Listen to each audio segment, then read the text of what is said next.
পাঁচ ওয়াক্ত হয়তো আমরা অনেকে জানি না। প্রত্যেকটা নামাজের ওয়াক্ত কাকে বলা হয়? একটা নামাজের নির্দিষ্ট সময় আছে, ওইটাকে ওয়াক্ত বলা হয়। তাহাজ্জুদের সময় নির্দিষ্ট আছে, নফল ইবাদত। ইশরাকের সময় নির্দিষ্ট আছে, নফল ইবাদত। চাষের সময় নির্দিষ্ট আছে, নফল ইবাদত। জাওয়ালের সময় নির্দিষ্ট আছে, এটাও নফল ইবাদত। আওয়াবিনের সময় নির্দিষ্ট আছে, এটাও নফল ইবাদত। কিন্তু বাকি আপনি যত নফল ইবাদত করেন, যেটার ওয়াক্ত নাই, এটা আপনি যতই করেন এটা সমস্যা নাই, এটা যত করবেন। কারণ আল্লাহ বলেন, বান্দার যে ফরজের ঘাটতি গুলা কিয়ামতের মাঠে আমরা অনেক সময় নামাজ ছেড়ে দিই, ফজর জোহর ছেড়ে দিই, ফজর ছেড়ে দিই ঘুমের মধ্যে, জোহর কাজকর্মে থাকি, আসর কাজকর্মে থাকি, আয়েশা ঘুম চলে আসে, এরকম অনেক সময় নামাজ ছুটে যায়। তো আল্লাহ বলতেছেন, যখন বান্দা কিয়ামতের মাঠে আটকে যাবে, যাওয়ার কোনো রাস্তা পাবে না, তখন এই ফরজের ঘাটতিগুলো আমি পূরণ করবো নফল ইবাদত দ্বারা। এখন রাসূল বলতেছেন যে এই যে আমরা নামাজ পড়ি, ফজর জোহর আসর মাগরিব আয়েশা, নামাজের পর পর প্রথমে পড়বেন আয়াতুল কুরসি। সালাম ফেরানোর পর 2-3 বার ইস্তেগফার পড়ে প্রথম যেটা পড়বেন সেটা হচ্ছে আয়াতুল কুরসি। কোনো কথা বলবেন, কারণ এটা সম্পর্কে রাসূল বলতেছেন, যে ব্যক্তি প্রতি ফরজ নামাজের পর আয়াতুল কুরসি পড়ে, তার সাথে আর জান্নাতের সাথে একমাত্র বাধা হচ্ছে মৃত্যু, না হলে আর কোনো বাধা তার আর জান্নাতের মধ্যে কোনো প্রকার বাধা নাই। তাহলে সবসময় আয়াতুল কুরসি পড়বেন। এই আয়াতুল কুরসি পড়ার পর আল্লাহর কাছে চাইবেন। আমরা তো এখন মুনাজাত দিই, আর একটু যদি মুনাজাত একটু বড় হয়, তো হুজুর আজকে মুনাজাত কেন বড় হয়েছে, একটু বেশি সময় লেগে গেছে মনে হয়, কত রকমের কত কথা। না, সিস্টেম বুঝতে হবে। আল্লাহর কাছে চাওয়ার যে সিস্টেম গুলো, এই সিস্টেম গুলো বুঝতে হবে। একটি কথা খেয়াল রাখবেন, ইমাম আস্তে করুক আর জোরে করুক, সে সকলের জন্য দোয়া করার পরই নিজের জন্য করে, কাউকে ছাড় দেয় না। ইমাম যদি কখনো দেরি করে, আপনারা মনে মনে আমিন বলতে থাকবেন, যাতে আল্লাহ কবুল করে। কারণ যদি আপনার যদি কোনো বিপদ থাকে, যদি ইমাম দোয়া করে যে আল্লাহ আমার মুসলিমের যদি কোনো বিপদ থাকে, আপনি তাকে বিপদ থেকে উদ্ধার করুন, তো আপনার আমিনের কারণে আল্লাহ কবুল করতে পারে। এটা খেয়াল রাখবেন। আমিনের কথা বলে আরেকটি কথা মনে এসেছে, বলেই দেই। আমরা নামাজ যখন পড়ি, ইমাম সাহেব যখন ওয়ালা দলিন বলে, আমরা আমিন বলি। অনেক সময় দেখা যায় অনেককে জোরে আমিন বলতে দেখা যায়। খেয়াল রাখবেন, জোরে আমিনটা বলবেন না। জোরে যদি আমিন বলা, বিশেষ করে প্রথম কথা হচ্ছে আমিনটা কোরআন শরীফে নাই।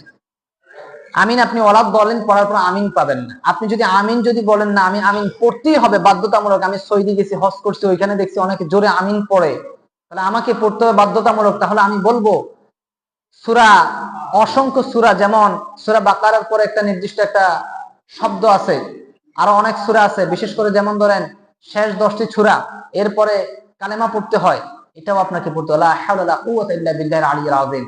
আপনি যদি আমিনটা ইমাম সাহেব ওয়ালা দলিন পড়ার পরে আপনি জোরে পড়তে হয় বাধ্যতামূলক, না হলে নামাজ হবে না যারা মনে করেন, তাহলে আমি মনে করি যে এটা তো হাদিসে এসেছে আমিনটা, ওই শব্দগুলো হাদিসে এসেছে, ওই শব্দগুলো আপনি যখন ধরেন ইমাম সাহেব পড়লো সূরা ইখলাস, কুল হুয়াল্লাহু আহাদ আল্লাহুস সামাদ লাম ইয়ালিদ ওয়া লাম ইউলাদ ওয়া লাম ইয়াকুল লাহু কুফুয়ান আহাদ, তখন আপনাকেও ওই যে শব্দটা লা হাওলা ওয়ালা কুওয়াতা ইল্লা বিল্লাহিল আলিয়্যিল আযীম, এটাও জোরে পড়তে হবে। কারণ মানলে সবগুলা মানেন না, একটা মানেন কেন? ওয়া ইযা ক্বালাল ইমামু ওয়ালা দাল্লিন ফাকুলু আমিন। রাসূল আকরাম সাল্লাল্লাহু আলাইহি সাল্লাম বলেন, যখন ইমাম সাহেব বলবে ওয়ালা দাল্লিন, তোমরা আমিন বলো, কিন্তু নিম্ন স্বরে আস্তে। কারণ আমিনটা বলার জন্য কেন নির্দেশ দিলেন? রাসূল আকরাম সাল্লাল্লাহু আলাইহি সাল্লাম বলতেছেন, যখন ইমাম সাহেব ওয়ালা দাল্লিন বলে, আমরা আমিন বলার মূল কারণ হচ্ছে, তখন ইমাম সাহেব যখন ওয়ালা দাল্লিন বলে, তখন ফেরেশতারাও আমিন বলে। ওই আমিনের সাথে যদি আমাদের আমিন মিলে যায়, তাহলে নামাজ আল্লাহর দরবারে সাথে সাথে কবুল হয়ে যায়। এই জন্য খেয়াল রাখবেন, বিভ্রান্তিতে ছড়বেন না। আমি পূর্বে বহু আলোচনায় বলেছি, ইলম কিন্তু দুই প্রকার। ইলম আমল যার মধ্যে নাই সে আলেম নয়, ইলম আমল যার মধ্যে আছে সেই আলেম। শুধু ইলম হলে আলেম হওয়া যায় না, আর শুধু আমল থাকলেও আলেম হওয়া যায় না। তাই সকল দিক খেয়াল রাখবেন। এই জন্য বলি, এখন রমজান মাস, আল্লাহর কাছে বেশি বেশি চাইবেন। কারণ রাসূল আকরাম সাল্লাল্লাহু আলাইহি ওয়াসাল্লাম একদিন মিম্বরে উঠতেছেন, খুতবা দেওয়ার জন্য মিম্বরে উঠতেছেন। আমাদের মিম্বর তো ছোট। রাসূল সাল্লাম 3টি ধাপ মিম্বর। এক ধাপ উঠলেন, আমিন বললেন। দ্বিতীয় কদম দিলেন, আবার আমিন বললেন। তৃতীয় কদম দিলেন, আবার আমিন বললেন। সাহাবায়ে কেরাম বিস্মিত হলেন যে কেন হুজুর আকরাম সাল্লাল্লাহু আলাইহি ওয়াসাল্লাম আমিন বললেন আজকে হঠাৎ, পূর্বে তো কখনো বলেন। রাসূল আকরাম সাল্লাল্লাহু আলাইহি সাল্লামকে জিজ্ঞেস করা হলো, ইয়া রাসূলুল্লাহ হাবিবাল্লাহ, আমিন বলার কারণ কি? কারণ আপনি তো কোনো কারণ ছাড়া কথা বলেন না, হয়তো কোনো ওহী এসেছে। তো বলতেছে, হ্যাঁ জিবরিল আমিন এসেছিলেন এই মাত্র। উনি বলতেছেন আল্লাহর কাছ থেকে তিনটি জিনিস আমার কাছে এসেছে, যেটা আল্লাহ তাআলা সমর্থন করেছেন, এখন আমাকেও সমর্থন করতে হয়। যেমন আমরা যদি কোনো কাজ করতে হয়, আমি সন্তান জন্ম দিয়েছি, ওই সন্তানকে বড় করব, সন্তান একটা মাদ্রাসায় পড়াশোনা করবে, ভর্তি করাবো, ওইখানে পিতামাতার একটা স্বাক্ষর প্রয়োজন, গার্জিয়ান একটা স্বাক্ষর প্রয়োজন, গার্জিয়ান প্রয়োজন, খোঁজ করে। তদ্রূপ রাসূল আকরাম সাল্লাল্লাহু আলাইহি ওয়াসাল্লাম আল্লাহর শান বন্ধু, তাদের বন্ধুত্বের পরিচয় বিশাল।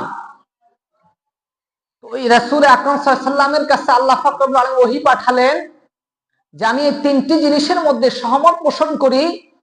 হে জিবরিল, তুমি আমার বন্ধুর কাছে যে আমার বন্ধু কি সহমত পোষণ করে কিনা দেখো। জিবরিল আমিন যখন আসলেন তো সাহাবায়ে কেরাম প্রশ্ন করলেন, কি কি জানতে চান?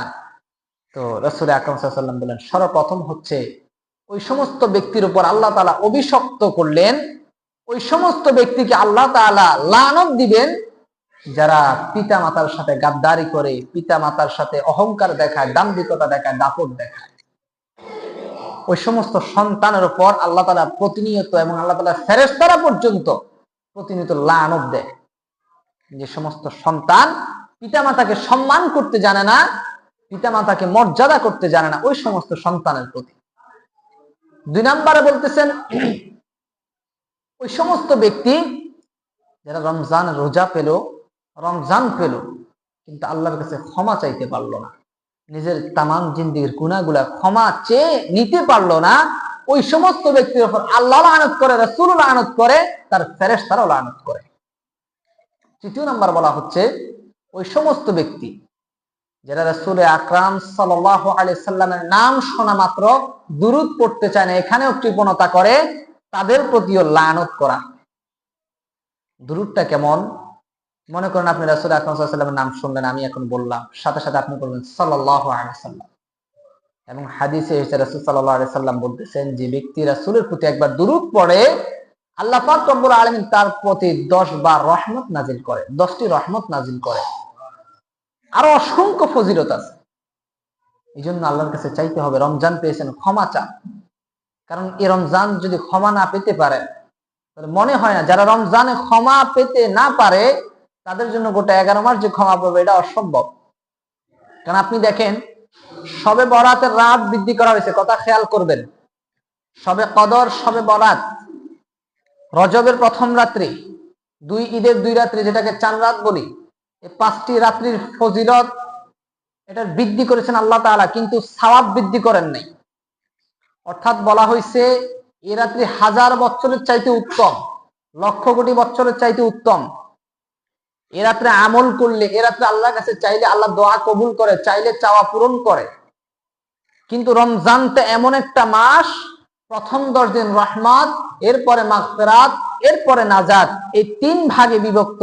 এই একটা মাস শুধু 1-70 নয়, আমরা তো শুনি 1-70 না, 1-70 নয়, 1-70, 70-এর 700 বাড়তি করতে করতে আল্লাহ তাআলা বিশাল এক পাহাড় স্তূপ করে ফেলবেন বান্দার আমলের মাধ্যমে।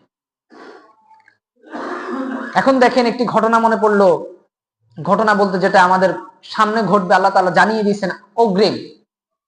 আমরা তো মনে করেন এখন যদি প্রশ্ন সামনে, তো এখন তো বর্তমান ধর্মমন্ত্রী হচ্ছে মিলন, যেনাকে হেলিকপ্টার মিলন বলে সবাই চিনে, যিনার 2001 থেকে 6 পর্যন্ত যারা নকল পর্যন্ত করতে পারে নাই, আপনারা হয়তো শুনেছেন। এখন উনি বর্তমান ধর্মমন্ত্রী, আবার শিক্ষামন্ত্রী, বর্তমান শিক্ষামন্ত্রী আবার উনি। আশা করি হয়তো আর সামনে থেকে আর নকল দিয়ে কিছু কিছু আলেম আছে না, কামেল পাশ করে ফেলে নকলের মাধ্যমে। আল্লাহ এদের থেকে আমাদেরকে হেদায়েত দান করবে, হেফাজত করবে। এখন যদি হঠাৎ যদি কোনোভাবে আলেম, সামনে আলেম পরীক্ষা আছে তো, বা দাখিল পরীক্ষা আছে, কোনোভাবে যদি প্রশ্নটা লিক হয়, পাশ আর কে ঠেকায়? কিন্তু আল্লাহ তাআলা তো যে প্রশ্ন রেখেছেন সকলগুলো আল্লাহ তাআলা আগেই লিক করে দিয়েছেন, জানিয়ে দিয়েছেন, কিন্তু আমরা তারপরে পাশ হব কিনা সন্দেহ। আমরা দুনিয়ার মহাব্বতে, দুনিয়ার যে মায়া জালটা, মাকড়সা যেমন জাল বাঁধে, তার জালের কোনো নির্দিষ্ট কোনো স্থান নেই, সে যেদিকে পারে সেদিকে জাল বাঁধে। আর তার জালটা এমন ভাবে সে বাঁধে, সে থাকার মতো অন্য কেউ থাকতে পারবে না। আপনি কিন্তু খেয়াল করে দেখবেন, আপনি যখন হাত দিবেন ওই জালটা ছিঁড়ে যাবে। আপনি একটা কিছু ফেলেন, ওই জালটা ছিঁড়ে যাবে। কিন্তু সে যত বড় মাকড়সাই হোক, সে থাকতে পারে। তদ্রূপ আপনি দুনিয়াতে আছেন, তো আপনার যে জালটা আপনি দুনিয়ার মধ্যে বুনেছেন, এই জালের মধ্যে আপনি থাকতে পারেন, আর কেউ থাকতে পারবে না। আপনার জালের বুনটা, আপনি দুনিয়ার মায়াজালের মধ্যে এমন ভাবে গ্রাস হয়েছেন যে আল্লাহ কি জিনিস, রাসূল কি জিনিস, সকল কিছু আপনি ভুলে গেছেন। যে যিনি রমজান মাসটা পেয়েছেন, অন্তত এখন আরো বহু সময় আছে রমজান পার হতে, প্রায় 22 রমজান এখনো সামনে আছে। আল্লাহর কাছে চাইতে হবে যে আল্লাহ, আমরা ভুল করেছি, আপনি তো ক্ষমা করনেওয়ালা, কারণ আপনার নাম তো গফফার। আর আপনি তো বলেছেন এ মাসে যেহেতু সওয়াব বৃদ্ধি করবেন, তাহলে দোয়ার মাধ্যমে আমাদের গুনাহগুলা কমিয়ে দেন, গুনাহগুলো একদম আমাদেরকে নিষ্পাপ বানিয়ে দেন।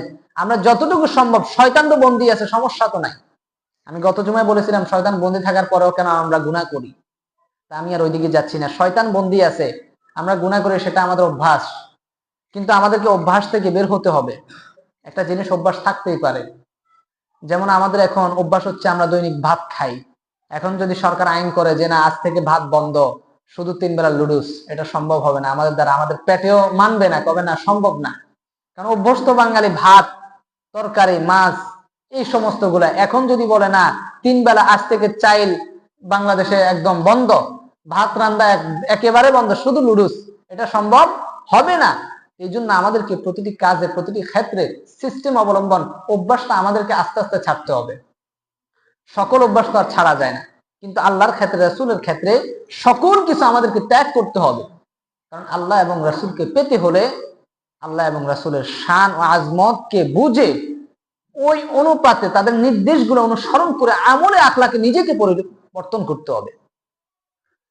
যেমন আবু যর গিফারী রাদিয়াল্লাহু তাআলা আনহু, নাম শুনেছেন।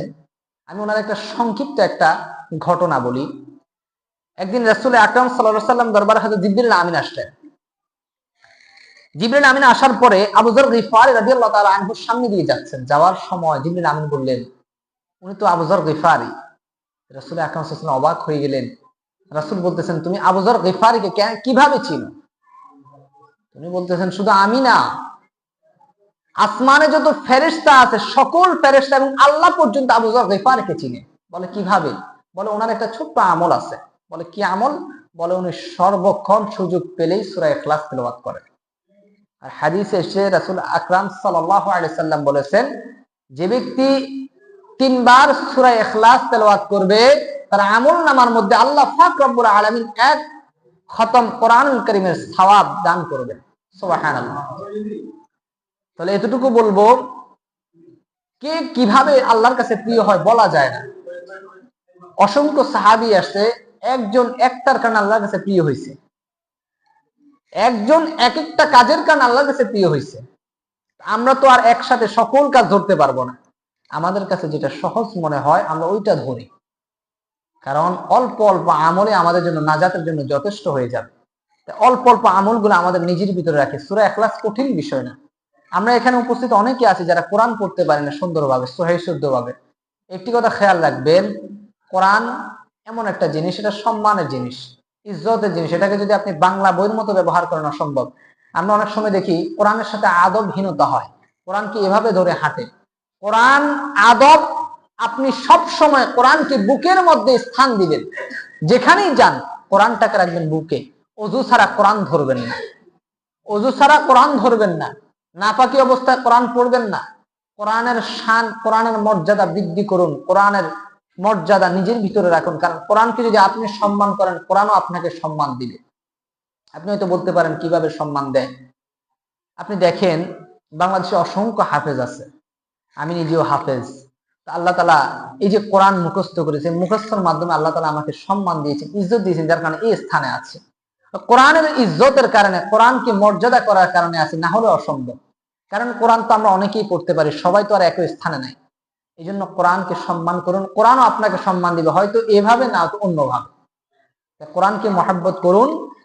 আর যতদিন পর্যন্ত আছেন, বিশেষ করে হায়াত কার কখন শেষ বলা যায় না, কোরআনটাকে সহিশুদ্ধ করুন।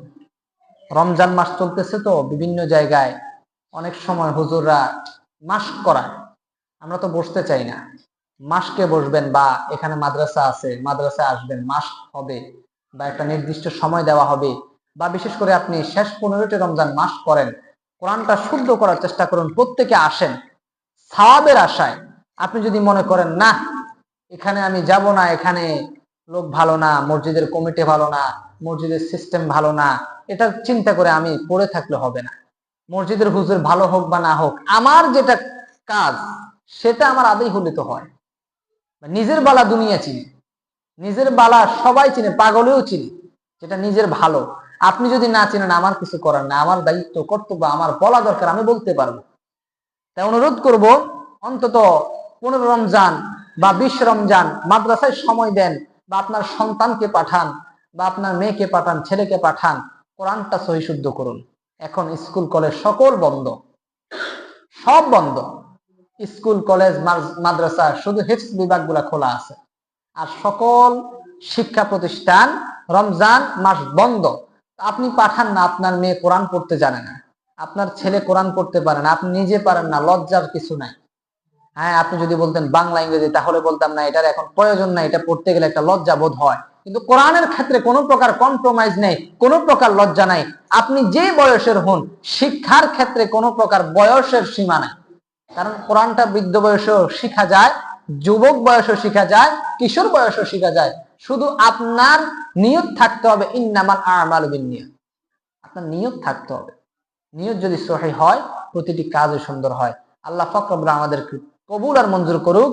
এবং কি বিশেষ করে প্রত্যেকের কাছে একটা অনুরোধ থাকবে, আল্লাহর কাছে ক্ষমা চান, আল্লাহর কাছে মাফ চান। পূর্বে যা করেছেন গুনাহ সবাই করে, আমিও করি, আপনিও করেন, আমরা সবাই গুনাহগার, কেউ গুনার ঊর্ধ্বে না, ভুলের ঊর্ধ্বে কেউ না। কুল্লু বানি আদম খাত্তাউন, আমরা সবাই, আমরা প্রতিটি বনি আদমই গুনাহগার, সবাই ভুল করি, ভুলের ঊর্ধ্বে কেউ না। সবাই আল্লাহর কাছে, আমিও চাই, আপনারাও চান, ক্ষমা চান। আল্লাহ চাইলে আমাদেরকে ক্ষমা করে দিতে পারেন, কারণ আল্লাহ যদি আমাদেরকে ক্ষমা করেন, কোনো প্রকার আল্লাহ কমতি হবে না। কারণ বান্দা তো আল্লাহ সবাই বান্দা, আল্লাহ সবাইকে চাই জান্নাত দিতে, হয়তো আমাদের কৃত কর্মের কারণে আমরা জাহান্নামী হই।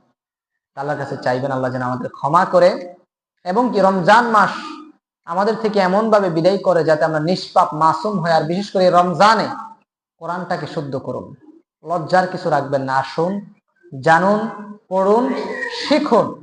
আপনি শিখুন, আপনার পরিবারকেও শিখান, আপনার ঘরের ওয়াইফকে শিখাবেন, আপনি আগে নিজে শিখুন।